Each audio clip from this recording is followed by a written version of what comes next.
ఇంకెన్నాళ్ళు రెంటింట్లో ఉంటాం? సొంత ఇంటి కలను నెరవేర్చుకుందాం.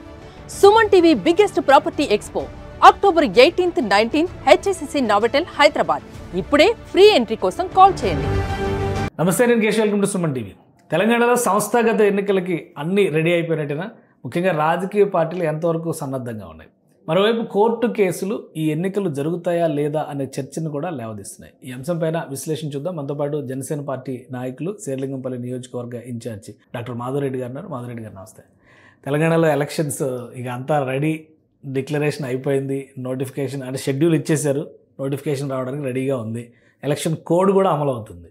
ఏంటి జనసేన పార్టీ ప్రిపరేషన్ ఏంటి? ఇంత స్పీడ్గా ఎలక్షన్స్ అంటే కోర్టులు కల్పించుకున్నా కానీ కొంత జాప్యం జరిగింది. ఫైనల్గా ఒక స్టేట్మెంట్ అయితే ఇచ్చేసారు, షెడ్యూల్ క్లారిటీ ఇచ్చేసారు. జనసేన పార్టీ ఎలా చూస్తుంది? సరే, ఇప్పుడు ఎన్నిసార్లు మొట్టకాయలు వేస్తే కోర్టు ఇప్పుడు కదిలింది సార్.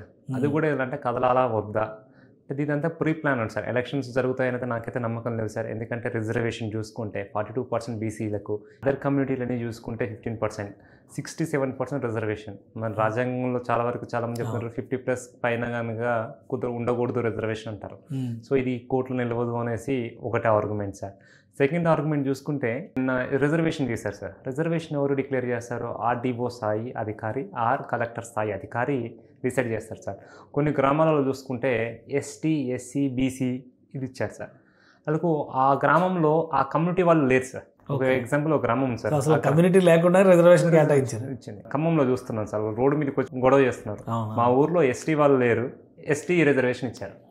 అంటే ఎంత అవతవతలు జరిగినాయి అంటే రిజర్వేషన్లు ఎవరికి అనుకూలంగా చేసుకున్నారు. రాజ్యాంగ పరంగా అయితే రిజర్వేషన్లు జరగలేదు సార్. ఆ కేటాయింపు అనేది కూడా దాంట్లో ఇంతకుముందు మనం రాజ్యాంగాన్ని నమ్మేవాళ్ళం సార్, అధికారులను నమ్మేవాళ్ళం. ఈ అధికారులు కూడా పోయి రాజకీయ నాయకులకు సలాం కొట్టి వాళ్ళకు అనుకూలంగా ఇది చేస్తున్నారు. నేనేమంటానంటే ఇదంతా కూడా ఒక సిట్టింగ్ జడ్జి తోని ఎంక్వైరీ చేయించాలి. ఈ రిజర్వేషన్స్ ప్రక్రియ అనేది ట్రాన్స్పరెన్సీగా ఉండాలి. ఎందుకంటే రోజు రోజుకు ప్రజాస్వామ్యం మీద నమ్మకం పోతుంది సార్ పబ్లిక్కి. ఈరోజు ఈ మండలంలో, ఈ గ్రామంలో ఈ రిజర్వేషన్ కావాలంటే ఆ విధంగా తెచ్చుకుంటారు. ఎందుకు అంటే ముఖ్యమంత్రి స్థాయి, మంత్రి స్థాయి నుంచి కూడా ప్రెజర్స్ ఉన్నాయి మాకు అంటున్నారు. సో ఆ సిస్టమ్ని పోవాలి. అలాంటి సిస్టమ్ ఉన్నప్పుడు ఎలక్షన్ జరుగుతాయని నమ్మే ప్రసక్తి అయితే లేదు. బీజేపీ లీడర్స్ కూడా అదే చెప్తున్నారు, మీరు మిత్రపక్షమా? అందుకని ఈ టాపిక్స్ అంటే వస్తుంది. ఎందుకంటే ఈటల రాజేంద్ర గారు ఎన్నికలు జరగవు, మీరు ఖర్చు పెట్టి ఆగమవ్వద్దు అని చెప్పని ఒక స్టేట్మెంట్ ఇచ్చారు. ఎందుకంటే చాలా లిటిగేషన్స్ ఉన్నాయి ఇందులో అని చెప్పని అన్నారు. ఇప్పుడు జనసేన పార్టీ వాదన కూడా అలాగే ఉంది. సో నేను ఒకటే సార్ చెప్పేది, సో ఎలక్షన్స్ అయితే జరగవు సార్. ఎందుకంటే అది ప్రీ ప్లానెడ్. ఇప్పుడు జియో మీద గవర్నర్ సైన్ పెట్టకుంటే వీళ్ళు ఎలా రిలీజ్ చేస్తారు సార్? అంటే అది ముఖ్యమంత్రికి తెలియదా, లేకపోతే ముఖ్యమంత్రి కింద ఉన్న ఐఏఎస్ సీనియర్ సెక్రటరీస్కి తెలియదా? ఇదంతా తెలిసి సార్, అంటే పబ్లిక్ని ఒక రకమైన దాంట్లో దింపాలి, పరిచయం చేయాలి. ఎందుకంటే దీంట్లోకి వెళ్ళక మేము ఎలక్షన్లోకి వెళ్ళాము, అపోజిట్ బీఆర్ఎస్ కానీ, బీజేపీ కానీ, ఇంకా XYZ పార్టీ, జనసేన కానీ ఏదైనా కూడా ఆపింది.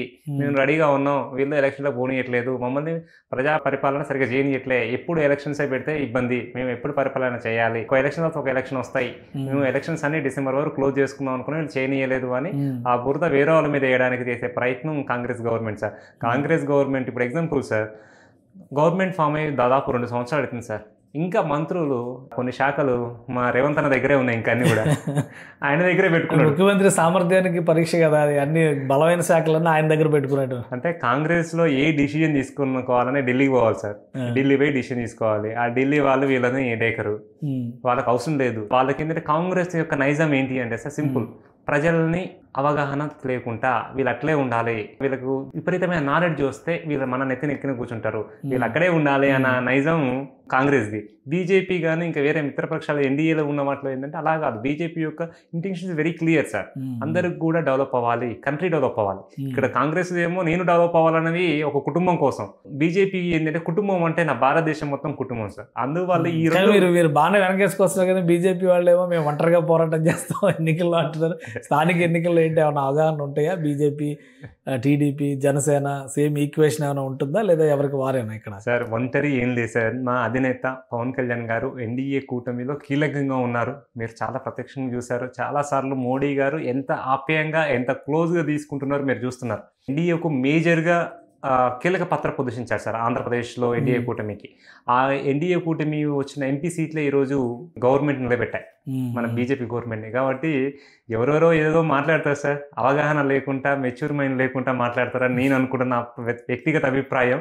కాకపోతే నేనంటే పెద్దలు వాళ్ళు మాట్లాడే ముందు వాళ్ళకి చాలా సంవత్సరాల రాజకీయ అనుభవం ఉన్న వాళ్ళు ఆలోచించాలి. ఎందుకంటే గత జిహెచ్ఎంసీ ఎలక్షన్లో మా దగ్గరికి వచ్చారు సార్, వచ్చి మమ్మల్ని విత్డ్రా చేసుకోమని అడిగితే మా అధినేత నా చెప్పడంతో మేము అందరం విత్డ్రా చేసుకున్నాం. అంటే మా దగ్గర బలం లేకపోతే ఎందుకు వచ్చి అడిగారు? Simple question sir. మా దగ్గర బలం లేదనుకో జిహెచ్ఎంసీకి వస్తే మేము 25 చోట్ల దాదాపు నామినేషన్ వేసి రేపు నామినేషన్ విత్డ్రా లాస్ట్ మినిట్లో 3 గంటలకు 5 గంటలకు నామినేషన్ అయిపోతుందంటే మాకు 12 గంటలకు చెప్పి విత్డ్రా చేసుకోండి అంటే ఏ ఒక్క కార్యకర్త కూడా నీకు ఆలోచించకుండా మా అధినేత చెప్పాడు ఇమీడియట్గా విత్డ్రా చేసుకున్నారు సార్. అంటే మా దగ్గర బలం ఉంది కాబట్టి మీరు ఆ రోజు మమ్మల్ని అడిగారు, మా వల్లనే అన్ని సీట్లు వచ్చాయి. సో ఇక్కడ ఏంటంటే ఏం లేదు సార్, అంటే అవగాహన ఉంటుందా లేదంటే మళ్ళీ ఎవరికి వారే ఏమన్నా తీరేనా సార్? నా ఇంటెన్షన్ అయితే క్లియర్గా సార్, కూటమి ఎన్డీఏ పోతుంది, ఎక్కడైనా కూడా ఏ ఎలక్షన్స్ జరిగినా కూడా ఎన్డీఏనే పోవాలి. ఎందుకంటే బలం ఉండాలి సార్. ఇప్పుడు ముగ్గురు విడిగా కలిసి పోటీ చేయడం వల్ల 4వ వ్యక్తికి అవకాశం ఏర్పడుతుంది. కాబట్టి నా ఇంటెన్షన్ అయితే ఎన్డీఏ కూటమితోని ఎలక్షన్ వెళ్ళడం వల్ల తెలంగాణలో చాలా మార్పు జరుగుతుంది. తెలంగాణలో కూడా ఎన్డీఏ కూటమి గవర్నమెంట్ వస్తే అభివృద్ధి జరుగుతుంది సార్. బంగారు తెలంగాణ ఎడిపోయిందేమో తెలియదు, కొట్లాడి తెచ్చుకున్న ఉద్యమకారులకు న్యాయం లేదు, మొత్తం కూడా కుటుంబ పాలన అయిపోయింది. ఇప్పుడు కుటుంబ పాలన లేదు కదా, ఇప్పుడు రేవంత్ పాలన కదా నడుస్తుంది. రేవంత్ పాలన కూడా సార్ మీరు చూడండి, ఇప్పుడు కోమటిరెడ్డి మినిస్టర్స్ అందరూ ఉన్నారు చూడండి, వాళ్ళ కుటుంబంలో ఒక్కొక్క ఇంట్లో 2-3 మినిస్టర్లు, 2-3 ఎమ్మెల్యేలు, ఎమ్మెల్సీలు, వాళ్ళకే ఎమ్మెల్సీ, వాళ్ళకే చైర్మన్, వాళ్ళకే. సో బీజేపీ రావడంతో ఎన్డీఏ కూటమి అంతా సిస్టమ్ చేంజ్ కావాలి. నేనేంటే ఉద్యమకారులు, ఇప్పుడు మీరు ఎగ్జామ్ చూడండి సార్, తెలంగాణలో జిల్లాలకు ఒక్కరికి ఏ జిల్లాకైనా ఒక ఉద్యమకారు పేరు పెట్టిండే సార్. సో ఉద్యమకారులం కానీ కళాకారులం కానీ ఉస్మానియా విద్యార్థులం కానీ నేనేమంటే మనం ఎక్కడి నుంచి వచ్చినాం బయటికి, తెలంగాణ ఎక్కడి నుంచి తెలుగు తల్లి ఫ్లైఓవర్ కూడా తెలంగాణ తల్లి అని చెప్పి మళ్ళీ తెల్లగొడ్డేశారు కదా అక్కడ. అదే సార్ నేనేమంటే వీళ్ళకు ఏంటంటే వీళ్ళకి ఒక రకమైన ఈగో ఫీలింగ్ ఉంది సార్. నేనేమంటుంటే అలా కాదు, మన రాష్ట్రము బాగుపడాలి, మన రాష్ట్రం డెవలప్మెంట్ అంటే ఈగో పక్కకు పెట్టి అసలు రియాలిటీ ఏముంది ఆ రియాలిటీ మీద ఫైట్ చేయాలి సార్. నేను యొక్క ఇంటెన్షనే అది సార్. నేను చెప్తున్నా అంటే ఇలాంటి ఎన్డీఏ కూటమి వస్తే ఇలాంటి చీప్ పాలిటిక్స్ చేస్తారు, ప్రజాస్వామ్యంగా ఏది అవసరమో దాని మీదనే ఫైట్ చేస్తుంది. సో మా ఇంటెన్షన్ కూడా ఎన్డీఏ రావాలి. రేవంత్ రెడ్డి గారిని ఇక్కడ బీఆర్ఎస్ తిడుతుంది, మీరు తిడుతున్నారు, బీజేపీ ఫైట్ చేస్తుంది, అక్కడెక్కడో బీహార్ నుంచి కూడా ప్రశాంత్ కిషోర్ వార్నింగ్లు ఇస్తున్నారు, ఈసారి మిమ్మల్ని గెలవనివ్వు అని చెప్పి. రేవంత్ రెడ్డి గారు మాత్రం నేను ప్రజల కోసం నిలబడ్డాను కాబట్టి ఖచ్చితంగా నా వైపే ప్రజలు నిలుస్తారు అంటున్నారు. స్థానిక ఎన్నికల్ని ప్రజాప్రభుత్వం అని చెప్తున్నారు కదా, రేవంత్ రెడ్డి గారు సర్కార్కి ఒక గీటురాయిగా చూడొచ్చు స్థానిక ఎన్నికల్ని? ఖచ్చితంగా చూడవచ్చు సార్. ఎందుకంటే రేవంత్ రెడ్డి గారు అంటే నాకు మంచి అభిప్రాయం ఉంది సార్. ఎందుకంటే ఒక జెడ్పీటీసీ నుంచి సీఎం వరకు వచ్చాడు, it's a fighter, confident levels ఉన్నాయి. నేను ఆయన వ్యక్తిగతంగా అనుకుంటా నేనేమంటున్నాను సార్, ఇలాంటిగా పోతే విలేజ్లో బొమ్మను సార్. మీరు లాస్ట్ టైం కూడా చెప్పాము, నేను కొడంగల్లో పోతే ప్రజలు ఇబ్బంది పెట్టారు, మీ వల్ల మాకు ఇబ్బంది అవుతుందని చెప్పారు. అలాగే ఉస్మానియాలో బొమ్మనండి సార్, ఎక్కడి పోయినా వ్యతిరేకత ఉంది, ఇప్పటికైనా మించిపోయింది సార్. ఇంకా 3 సంవత్సరాలు ఉంది దాదాపు. ఈ 3 సంవత్సరాలు కూడా మనం ఎక్కడ ఇబ్బంది పడుతున్నాం, మనం ఎక్కడ మైనస్ ఉంది, మనం ఎక్కడ ఎలా ప్లస్ చేసుకోవాలి, ఎలా ఇన్కమ్ సోర్స్ క్రియేట్ చేయాలి. నాకు డబ్బులు లేవు, అప్పులు చేయను. మీరు చాలా వీడియోలో మీరు చూసారు, నేను అప్పులు చేయను అన్నాడు, 1,00,000 కోట్ల అప్పులు చేసినాను, అసెంబ్లీ సాక్షిగా చెప్పినాం. నేనంటే ఎలా ఇన్కమ్ క్రియేట్ చేయాలి, పక్క రాష్ట్రాల కన్నా మనం ఎలా క్రియేట్ చేయాలి. ఎందుకంటే మనకు ప్రకృతి సహకరిస్తుంది. హైదరాబాద్లో ఇప్పుడు వైజాగ్ చూసుకుంటే అప్పుడప్పుడు సముద్రపు ఉంటాయి, మనకు అలా లేదు సార్. సో మీరు మూసీ నది మొన్న అంత విపరీతంగా ఎంతమంది ఎంజీబీఎస్లో బస్సులు పోనంత సిచ్యువేషన్ ఉంది సార్. సో మూసీ నదిని ఏం చేస్తున్నారు సార్, ఎవరు వచ్చినా ఇప్పుడు మూసీ ప్రక్షాళన అంటారు ఆయన, ఏం పని చేస్తారు. ఇంకెన్ని సంవత్సరాలు సార్ చేయడము అంటే, ఇప్పుడు మన ఇల్లు ఉంది సార్, ఇల్లు కూలిపోయింది, ఆటోమేటిక్గా ఇమీడియట్గా స్పీడ్గా కట్టేస్తాం. అదే విధంగా గవర్నమెంట్ నువ్వు ఇల్లు ఎందుకు అనుకోవు? ఎందుకంటే ప్రతి కాంట్రాక్టర్ సార్ మీరు చూడండి, చిన్నానగర్లో ఉంటాను సార్ నేను, ఒక్క 6 నుంచి 7 కిలోమీటర్ల రోడ్డు వేయడానికి 6 కిలోమీటర్లు కదా సార్, 4.5 కిలోమీటర్ల రోడ్డు వేయడానికి దాదాపు 1.5 సంవత్సరం అయింది సార్. జిహెచ్ఎంసీ అధికారులు అడిగితే కూడా చెప్తున్నారు బిల్లులు రావట్లేదు, 1.5 సంవత్సరం నుంచి బిల్లులు రావట్లేదు. అంటే ఏ కాంట్రాక్టర్ కూడా ఎందుకు వేస్తాడు సార్? వేయలేరు. బిల్లు కావాలి అంటే 10%, 12%, 9% కమిషన్లు అండి సార్. అంటే వర్క్ చేసి 1.5 సంవత్సరం ఆగి పర్సెంటేజ్ ఇవ్వాలంటే ముందుకు రాదు సార్ ఎవరు కాంట్రాక్టర్స్. దీనివల్ల ఏంటంటే మొత్తం సిస్టమ్ డిస్టర్బ్ అవుతుంది. కానీ ఇప్పుడు ఎవరికి వాళ్ళుగా మీరు అందరూ వేరుగా పోటీ చేయడం వల్ల అది అడ్వాంటేజ్ మళ్ళీ అధికార పార్టీకి అయ్యే అవకాశం ఉంటుంది సార్.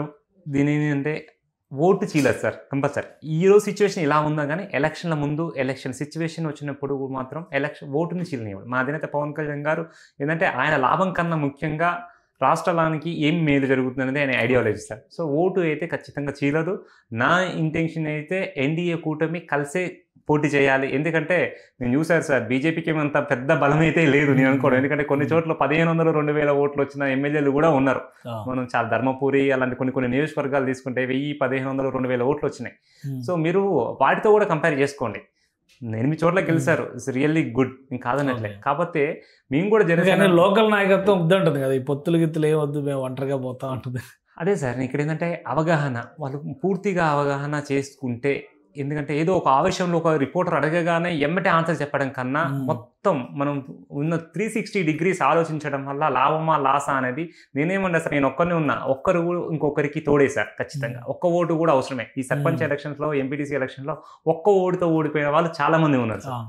సో జనసేనకు ఖచ్చితంగా బలం ఉంది. అన్నిటికన్నా ముఖ్యంగా మెగా ఫ్యామిలీకి, మా అధినేత పవన్ కళ్యాణ్ గారికి గల్లీలో 100 మంది, ఏ గల్లీకి పోయినా సార్ దాంట్లో 100 మంది పబ్లిక్ ఉంటే అందులో 60 నుంచి 80 మంది ఆయన అభిమానులు, ఆయన వ్యక్తిగతంగా నచ్చిన వాళ్ళు, ఆయన పార్టీ సిద్ధాంతాలు నచ్చిన వాళ్ళు ఉంటారు. ఖచ్చితంగా అది బీజేపీ ఆంధ్రాలో వర్కౌట్ అవుతుంది, తెలంగాణలో వర్కౌట్ కాదు అని కదా వీళ్ళ బాధ అంతా. మీరు చూసారు సార్, ఎల్బీ స్టేడియం సిచ్యువేషన్ చూసారు, మొన్న ఓజీ మూవీ చూసారు, వారం రోజుల వరకు టికెట్లు దొరకలేదు సార్. ఇక్కడ ఎల్బీ స్టేడియంలో ముందు రోజు నైట్ అనౌన్స్ చేస్తే ఉదయానికి అన్ని ట్రాఫిక్ జామ్ అయినాయి సార్. అత్యధికంగా అభిమానులు ఉన్నది, అత్యధికంగా నాయకులు. అభిమానం రాజకీయంలో కూడా వర్కౌట్ అవుతుంది. తెలంగాణ సెంటిమెంట్ ను ఓవర్కమ్ చేసి తెలంగాణలో కూడా వర్కౌట్ అయ్యిందంట. ఖచ్చితంగా అవుతుంది సార్. మా అధినేత చాలా సందర్భాలు చెప్తారు సార్, నేను తెలంగాణ నుంచి, ఉద్యమం నుంచి నేను చాలా నేర్చుకున్నాను, వాళ్ళ స్ఫూర్తి ఇంపార్టెంట్. ఆంధ్రాలో కుల రాజకీయాలు చేస్తారు, తెలంగాణ అలా కాదు, వాళ్ళకి ఉద్యమ స్ఫూర్తి ఉంది, ఉద్యమ స్పిరిట్ నాకు కావాలి, నేను అక్కడి నుంచే నేర్చుకున్నాను చాలా సందర్భాలు చెప్పాడు సార్. మీరు ఎక్కడైనా చూడండి సార్, తెలంగాణకు ప్రతి చోట ప్రియారిటీ ఇస్తాడు. అంటే మీరు మా ఆవిర్భావ సభలే కానీ ఎక్కడైనా కానీ తెలంగాణ గురించి మాట్లాడతారు. ఎందుకంటే తెలంగాణ అంటే ఆయనకు అంత ఇష్టం సార్. తెలంగాణలో ఖచ్చితంగా ఉన్నారు. మీరు మళ్ళీ ఇదే స్టూడియోలో కూర్చొని మళ్ళీ మాట్లాడతాం తెలంగాణలో అధికారంలోకి వచ్చాక. రైట్. థ్యాంక్ యూ మాధవరెడ్డి గారు విశ్లేషణ. స్థానిక ఎన్నికలకు సంబంధించి తెలంగాణలో జరుగుతున్నదంతా కేవలం రాజకీయ క్రీడగానే చూడాల్సి ఉంటుందని మాధవరెడ్డి గారు విశ్లేషిస్తున్నారు. ఎన్నికల పైన సరైన ప్రణాళిక లేకుండా, కనీసం గవర్నర్ సంతకం కూడా లేకుండా రిలీజ్ చేసేటువంటి ఆదేశాలు ఏవి చెల్లే అవకాశం లేదు. ఇక ఎన్నికలకు వెళితే పొత్తు ద్వారానే, కూటమిగా వెళితేనే ఎక్కువ ప్రయోజనం ఉంటుందని ఆయన విశ్లేషిస్తున్నారు. ఇది స్పెషల్ డిస్కషన్. Keep watching.